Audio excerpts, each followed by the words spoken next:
Yo, what's up, YouTube? It's your boy Malcolm Eugene. Will Robertson. And ATO. Oh yeah, that's ATO. Yeah. 1/5 of the All Points podcast. True. And also 1/4 the Final Four. And I'm glad to be guesting in here. Heck yeah. Intro.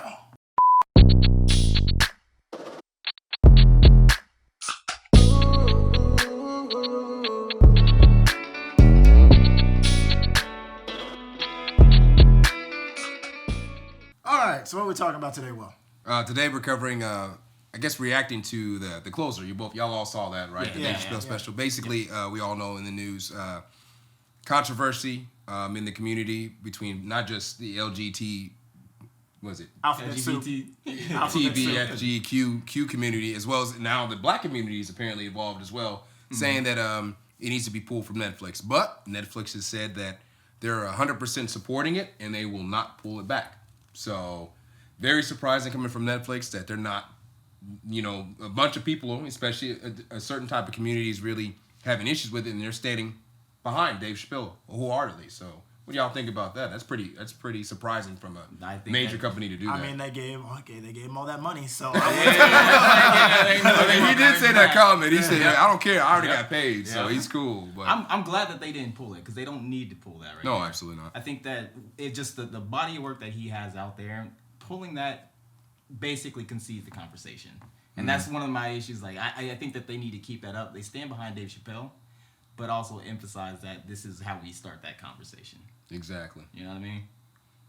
I'm glad it didn't pull it because I feel like the thing about cancel culture is we are erasing a lot of history, and we're not having that conversation like you were saying. It's like, okay, this offends me, let's not talk about it at all. So we're just kind of building up this negativity, or let me not say negativity, but tension on one side, and it's not really getting talked about, and it's really not fixing the issues at all. Right. I mean, one of the things is that when you have certain ideas that are out there, you do need to challenge them head on. Yeah. So if you're on one side of the debate or the other, actually just talking about it and giving humility to like who you're talking to, that's going to actually bring people, because that's one of the things that makes this type of media really interesting, because in this case right here, and I do have my criticism of the special, but it felt like, this is a way that we can kind of come together and actually start talking about that. One of the things that he talks about is that, like, at the very end of it, I believe he was saying something that, like, don't talk or don't punch down on my people. And so then I think that was a little ambiguous, because is he talking about comedians? Is he talking about black people? So I was like, where do we go? Like, where do we start that conversation? Which one? Yeah, I can see that, and I feel that most of the times it's not really feel, but think that most of the time people pass judgment on something, and then you ask people who are offended by it, did you actually watch the special? Yeah. Well, yeah. Or I saw a clip, or I heard from so and so about it, and I'm like, well, that's your problem. You didn't take the time to do the research. What it is like the classic Frankenstein syndrome. One person says this, all right, let's all grab the pitchforks. You're offended. I'm offended too. Let's go at this person. They read the headline, didn't read the article. Exactly. So I feel that's most of the people, because I've asked people who I've met and had conversations with people who actually offended. I was like, all right, did you watch it? 9 times out of 10, no. One person did, and they just said, even though he explained himself thoroughly, they were like, I still found the way he jokes. I was like, well, it's a joke, but at the same time, he even brought it to an actual, perspective. The contradicting argument, though, to that is, like, there's many people out there that says, well, if you don't like it, then don't watch it. Exactly. I've seen that a lot. So it's like, okay, if you're going to say that, then you can't say, well, did you watch it? Because, yeah. See, and then that's the thing, too, is also when we say, like, did you watch it? Like, because obviously you should take everything as it is. But also there's parts in there that maybe other people aren't privy to. Like, one of the things that I didn't really have a good impression of is when he was talking about being Team Turf. Like, he did kind of, like, minimize what that is. Because, like, one of the things about him talking about being Team Turf is its effect down the road on that. Because, like, there's a lot of turf ideas. And myself, I have a ton of Charon's friends. And that kind of, like, idea, when it's not understood fully, can lead to some, like, really, really bad shit. Like for example, the whole J.K. Rowling thing, like he does kind of like touch on it, but like J.K. Rowling, when she was talking about being turf, she was conflating like sex and gender, and that's like where a lot of people have an issue with. And Dave did it himself because he was saying gender was real when he's talking about sex. You know what I mean? Like, and that's the whole thing that like gets me with this special is that like Dave has the resources to know about all of these things, and it seems like there was a lot that he was lacking. Because he mentioned. Was there anything that you found that you did not agree with his special? I mean, not to me really anything. I mean, there's certain aspects. It was shorter and a little more concise because it's his last one. Obviously, like he said during the special, he's like, hey, I'm gonna be gone. Oh, here it is. He's concerned about the content. You're concerned about the length of the. Well, no, I'm just saying. It just seemed like. Well, no, I'm just saying it was shorter, and it was almost like he didn't want to necessarily beat a dead horse because obviously Sticks and Stones. What's the other? He's got 2 other specials on there that he doesn't say the same thing, but he touches on it on each one, and it's almost like he didn't want to beat a dead horse, so it was a bit shorter for that reason. And I don't know if it was to get you to watch the other specials or for you to maybe take something from it or what exactly, but it was, kind of, you could have elaborated a little bit more and gave a little more, info or more in-depth information. But because it seemed like there was like conversation that could have been we could have like been having on that one too, because like I was hoping that he was going to touch on, because like I don't know what y'all experience is, but a lot of people in my family they do have a lot of like homophobia and transphobia, and I had wondered if he was going to touch on that about the black community, because like I mentioned to you on Facebook, I was like, it felt like it was a meet me where I am, not meet me in the middle thing. But at the same time, he did address, to a certain extent, he didn't address the black community, but it seemed like, here it is, black people going through the struggles we've been through, and here's, the LGBT, EQ, community, just in a matter of years, because they were able to come together and figure out and get the resources and get the right people, move their movement way further than we've been able to as a people in the last 30 or 40 years. Not saying we haven't made incredible strides over time. Yeah, of course. But because they've unified and they've found a way that, all right, we know what avenues to navigate, and what we had to do. And it's just like to him, just like he made up the example with the baby and everything. The baby literally killed another person at a Walmart, which is frowned upon. Killing is one of the worst offenses, whether you believe in the Bible or period. And it's one of the worst things you can take another man's life. But if you read the backstory, he was in defense of his own life or whatever. But still, he killed somebody. Everybody's perfectly okay because it's all according to a plan. Black men killing another black man, okay, just another thing. But when he said the stuff he said, not saying I agree with the things that the baby said, it did come off it was rude, very homophobic like. But when he said that, it's like once people's feelings were hurt, and then everybody's like canceled now. Now that's the line. We need to let him go, and he did. He got dropped back from all those film festivals. He got everybody didn't want to mess with him. Nobody. And this man was climbing up. He's breaking all kinds of records and everything. So my issue with that though is like when we talk about that incident that happened with the baby, like pretty much so he started getting big in like, what was it, 2018, 2019 or so? Yeah, I think that's when he started. Yeah. The incident where that happened was like at the tail end of 2018. And you can kind of look, when I was looking into that incident, I just went ahead and did Google Trends. Like, he didn't start like really get popping until like it was mid 2019 or late 2019. Right. Yep. So then what that says to me is like, who are the people who should keep him accountable? Now, there's always that saying that like after a certain amount of sales, it's white audiences. So at that point when he was coming up, he was probably like, in general, it was probably just black audience. So like at that point, we should have taken him, like we should have held him accountable. Oh, absolutely. But I don't think that we did. Oh, absolutely. But you also can't really like fault not taking or not holding him accountable because not too many people knew about him. Yeah. You know what I mean? Holding people accountable. Let's talk about that. And time. Is there a particular amount of time that would forego the said accountability? So say you did something terrible, and obviously people were offended. Should you be held accountable then, or wait 20, 30 years down the line? Oh, that's bullshit right there. If you're reaching far back in somebody's like Twitter history and social media history and all that, it's like, because you have to leave room for people to grow and become better people. Now, if this, like the whole Kevin Hart thing that he brought up was a perfect example. Like, he had already apologized for that like twice before it was brought up again. There's no reason that they should have brought that up and held that against him. That being said, if there's a pattern, like this was done back then, and then that pattern is proven like of course, 100%. So like the Bill Cosby thing, are we talking like that, or even R. Kelly? Because those are people who I'll say it depends on the degree of it. Because like say something on social media, if you're saying something like sexist or racist or shit like that, if you do stuff like that, it's probably going to have a very narrow scope of harm. But what Bill Cosby did, you know, that's affecting somebody farther down the road than just like a tweet or something would. You know what I mean? Okay. What about things like blackfacing? Because there's been a lot of people getting called. Going back in time and saying blackface. But this is my theory.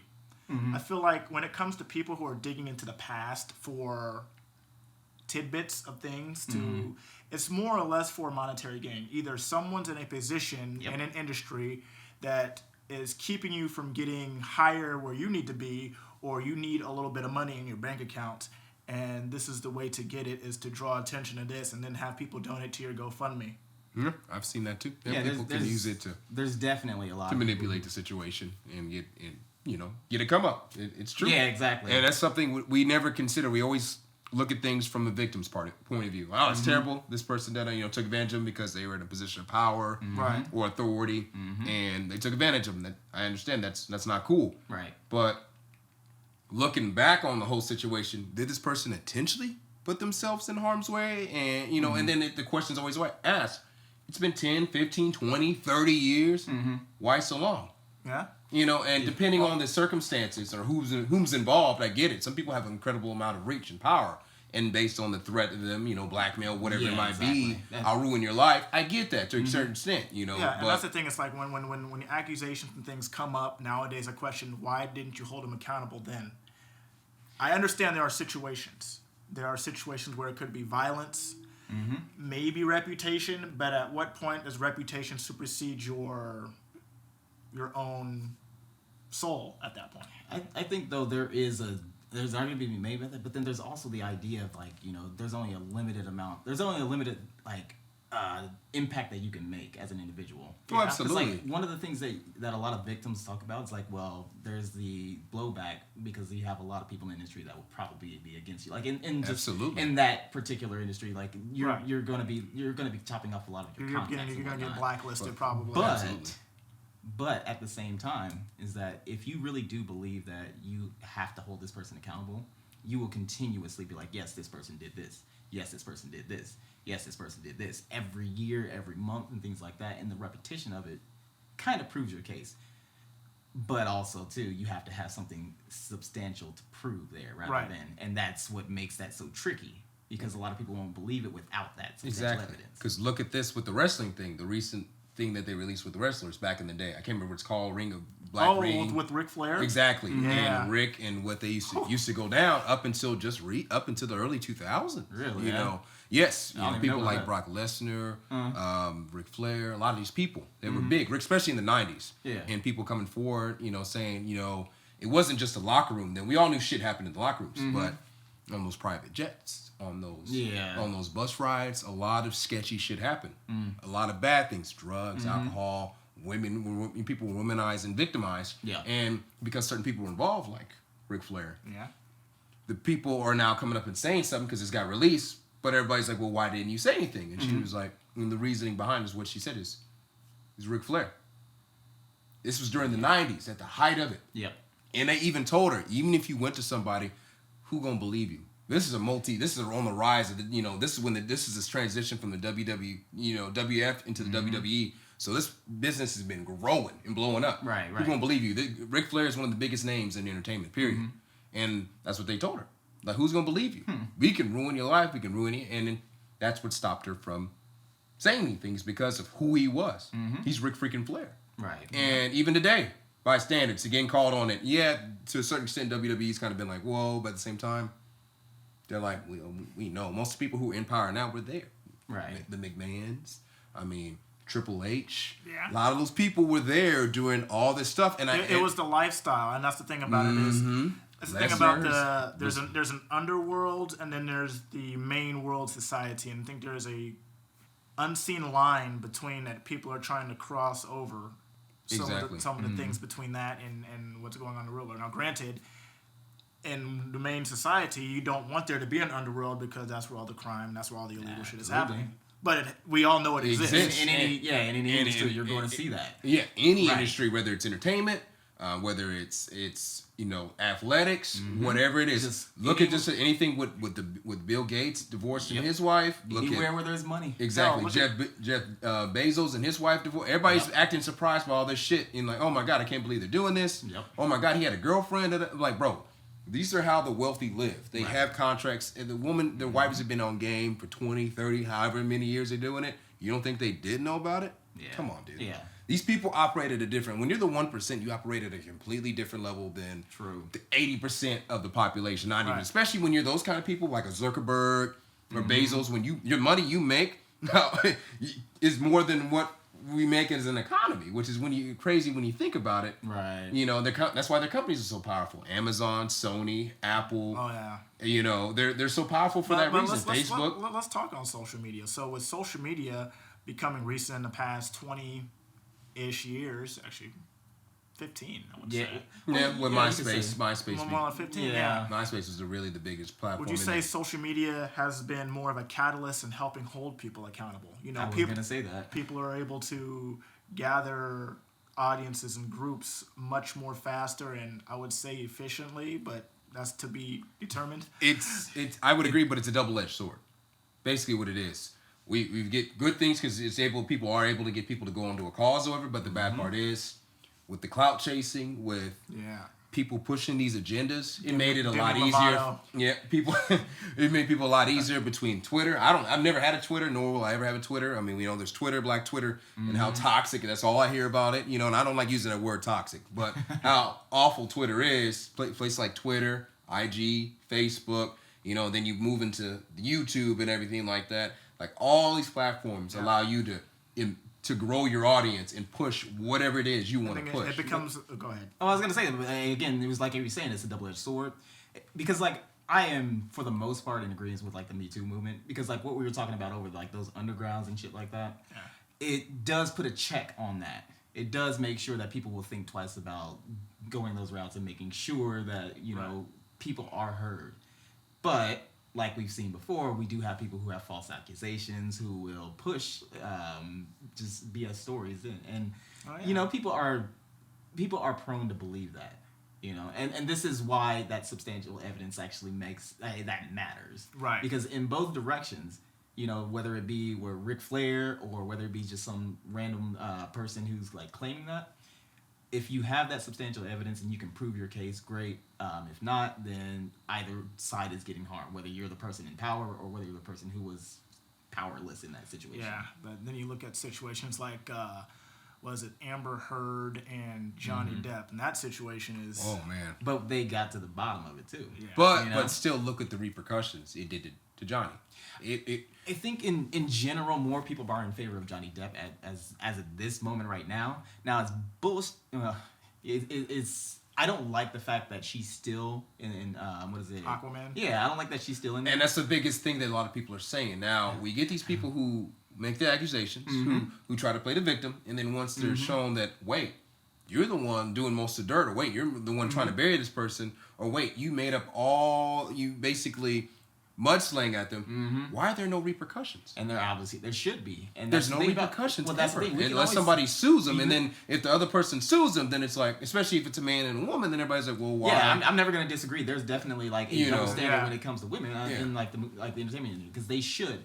And just the idea that there's not very many repercussions over like false rape allegations, like those don't usually come with repercussions, is a big problem. It's a huge problem because as soon as a guy is accused, that sticks around for the rest of his life. Absolutely. It happened to Sean Roden in the bodybuilding world, and it was found out, all right, this person made up a whole thing. Nothing was ever done. This man's reputation, they dropped him quick. Kind of just like Johnny Depp. Yeah. Disney dropped him so quick when they found out about it. Ruined. And he was one of the A-list actors, everything he's accomplished. And no one, if you haven't paid attention, he hasn't been able to do anything the last 2 or 3 years. Because this is legit.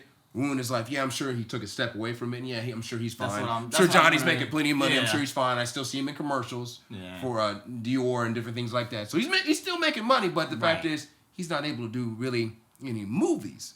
Because they've been time though. Because of like what she said and what has happened to him, even though Yeah. it's been proven, she's making it up. And yes, and that's what a lot of people have been saying is bullshit that she still gets to do. Yeah. Aquaman. Everybody's like, No, why are we I'm not pretty sure- recasting her? I'm That's what sure everybody's that's like the majority of the audiences are like that. Yeah. I wonder if it's more of like a financial decision. It's like, well, we would have to like reshoot everything. Absolutely. to And be able to then do that. and then So you that's gotta what I'm think worried how about. it exactly. Yeah. And on top of that, most people like Jason Momoa, Yeah. or whatever his name is. Yeah. People love him. So it's Right. like we don't want to boycott the movie because it hurts the cast, it hurts everyone else. And even she probably is aware of that. Okay, well you do that, you're gonna hurt. But we need we need to keep an eye on like what happens after this movie. Like, Exactly. is she going to be casted in other films and whatnot? Because then at that point, it's like, okay, that is a blatant double standard right there.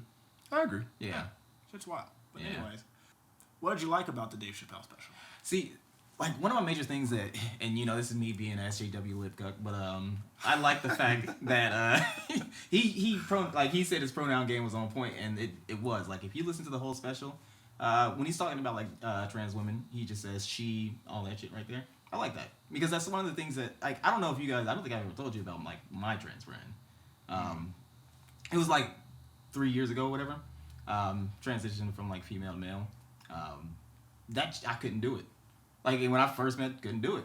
So the fact that he was like putting that out and forward and whatnot, and this is you know like that was dope. I like that he did that. Yeah. I like the oh god when he was talking about Daphne, you know, Oh, like that's that what whole I'm thing saying, right yeah. there, man. Like because I think there's a lot of people, especially I'll even say my friend Chris was one of those people, would make tons like trans jokes, you know, and there are people out there that will just make fun of themselves all the time. And I've always said, if we can't make fun of ourselves, then you know, we can't come together. Absolutely. And so, like, I think that's a step in the right direction, where it's like, yeah, you can laugh at yourself and these things that are affecting you. Right. And he definitely put that on display. So that was like, I was like big up on him for that. Yeah. But yeah, and the other thing he was talking about them Stonewall I would niggas. say, I respect them Stonewall niggas. Yeah, the fact that he was like, yo, this is the last time I'll be making these kinds of jokes. So he's like, you know, I'm gonna make these jokes, but you're not gonna hear any more about this, you know, from on Twitter or wherever. That was pretty cool. Yeah. What I also liked is how his Daphne story kind of showed and I'm about to use the word you hate, toxicity between the in group and out group has very, very negative effects. And that's basically if you are a part of a group and you go against that group, then you are then ostracized. No, absolutely. Because she, committed suicide. Yeah. Because of the ridicule and things that were going on. And unfortunate. But He did say that he don't know if that was the cause of it, but either way, though. You know, like, it's just, he said that definitely didn't help. But even in the black community, you know, I don't listen to the latest hip hop stuff. You know, I dress the way I want to. I like whoever I like, and you know, that's seen as not being in the cultural norm. Yeah. Then you are then ostracized in a way or a sense. Right. Or you don't, like I said, like we've addressed in previous videos. Then it's to the point to where it's you're looked at as being different or not acting traditionally black. Yeah, and right. you know, acting white. You sound white. You look white. You're doing white things. I'm like, so Yeah. So because I'm not treading on the same things or reacting the same way you're used to seeing, Right. now there's an issue. But I liked how that kind of, probably unintentional, but that's kind of what I took away from that. Yeah, So, yeah. Exactly. And I think that's the whole point is for everybody to draw conclusions based on your own experiences, your own anecdotes. Yeah, it's art. You know, your own anecdotal subjective. things that's happened to you, and that's what he was doing. And he kind of humanized himself because we like to think of these people at these high levels, and here he is using, her as an opening act. And he said, "Oh, She sucked. bombed. She bombed so hard." But then she's in the audience, interacting with him, getting it going, and it was just incredible that he's bonding with this person, created a relationship with this person. Say, "You need anything? When I'm there, I'm gonna use you." Changed the whole landscape of this woman's life. Yeah. And I'm sure he's still taking care of the child's life. He said by the time, hopefully, God willing, he gets to that age when she's 21, he can handle all that money. But because he didn't have to do that. He had to set up a trust fund and do all that stuff for that. But that's the kind of man he is. Right. And that's why I would say definitely, at least in my list when it comes to comedians, he's top 5. Yeah. I mean, Same here. I mean, nothing against Kevin Hart. Kevin Hart's cool, but He's not even in my top But I would say his last 2 or 3 specials. Nothing against Kevin Hart, he's a good guy, and he's branching out because that's one thing he's been talking about is his brand, taking his brand. Because Dave is a brand. Yep. Yeah. He's carried it to a different realm. Yeah, we all know he's comedy. He's done movies and stuff. But he's taken himself to a new level with what he's doing, and that's a major thing a lot, especially as African American men. When you start making it, it's how do you rebrand yourself? How do you brand yourself to then cascade into a different world like The Rock did? He wanted to do movies. Went from wrestling to movies. It was one of the hardest things he had to do. Now he's a rapper. Now apparently he's a rapper. But the fact is if you look at Dwayne's IG, I think he's the second most followed person. Is that right? He's got 274 million people following him. 274 million people. He's one of the most beloved people. They did a poll earlier this year. If he were to run for president, how people would actually vote for him. 46% of the country said they would actually vote for him for presidency. We don't need celebrity president. I'm just saying. But the thing is crazy about it is that he jokes about it all the time. But I know he's probably gonna do it the next next 8 years. He's gonna run for it. He's gonna go for it.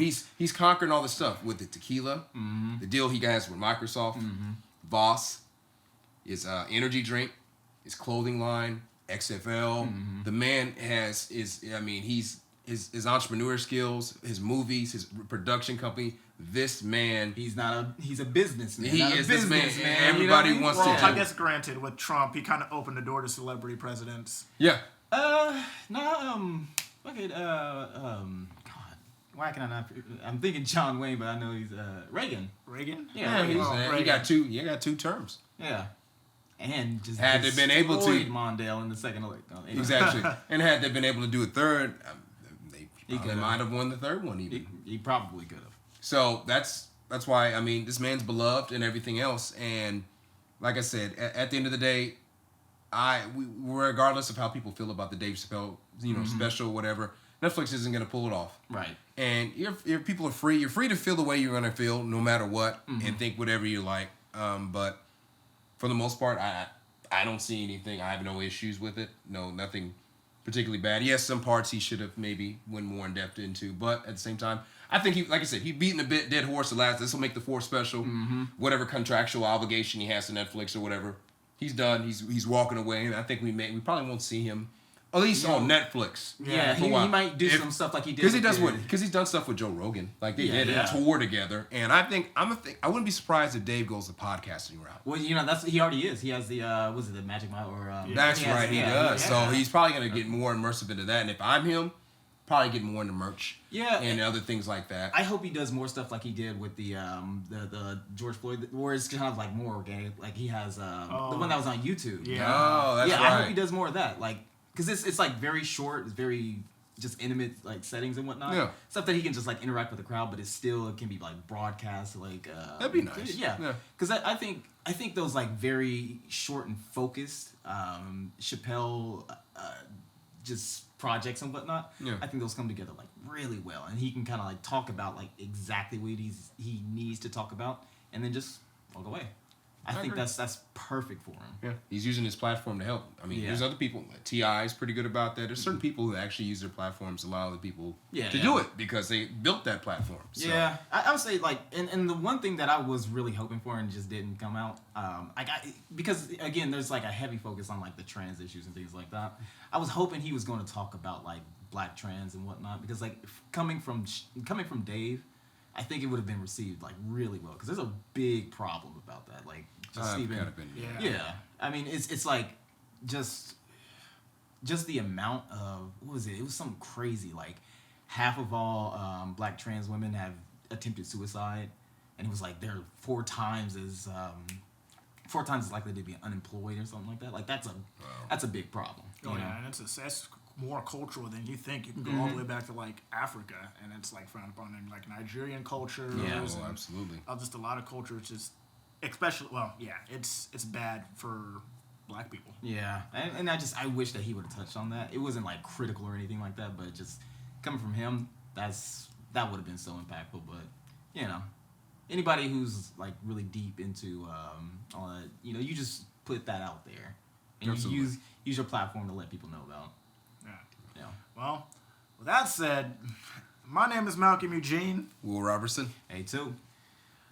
Subscribe, like, do all the other stuff. Appreciate it. Hell yeah. We are outro. Yep.